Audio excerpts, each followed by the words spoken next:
नेताहरूले बनायो। साथीहरू, आज यो देशका सुरक्षाकर्मीहरूको पीडा कसले बुझेको छ? यो देशको सीमा, यो देशको सीमा मिचिएको होइन साथीहरू, यो देशको सीमा बेचिएको। कसले बेच्यो? केका लागि बेच्यो?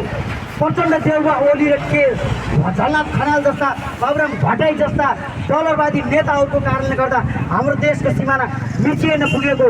त्यसैले सम्पूर्ण राष्ट्रवादी साथीहरूलाई हामी के आह्वान गर्न सक्छौँ भने, साथीहरू अब समय आयो, एक ठुकी सुकी 100 ठुकी नदी हुन्छ। देशमा हिन्दू राष्ट्र र राष्ट्रसत्ता पुनः स्थापनाको लागि सबैजना नेपालीहरू एकजुट हौँ। सम्पूर्ण राष्ट्रवादी युवाहरू एकजुट हुनुपर्छ र नेताहरूलाई नहट्नुपर्छ। यो देशबाट अब यी दलालहरूलाई नलहटिकन यो देश बन्दैन साथीहरू। त्यसैले सम्पूर्ण साथीहरू हामी आफ्नो ठाउँबाट तयारी गरिरहेका छौँ। तपाईँहरू पनि आफ्नो ठाउँबाट यो देशको एउटा आमूल परिवर्तनको लागि, यो देशको समृद्धिको लागि, यो देशको समग्र विकास र हितका लागि आउनुहोस् साथीहरू, हामी हातेमाले गरौँ र यो देशलाई टाँट पार्ने, यो हामी नेपालीहरूलाई दुःख दिने सम्पूर्ण झोलेहरूलाई नेठो काटौँ। जय देश, जय नरेश।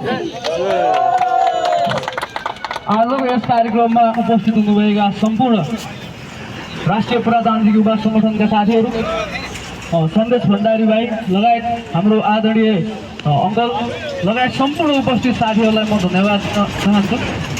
राष्ट्रिय प्रजातन्त्र पार्टीले अहिले देशमा यो कथित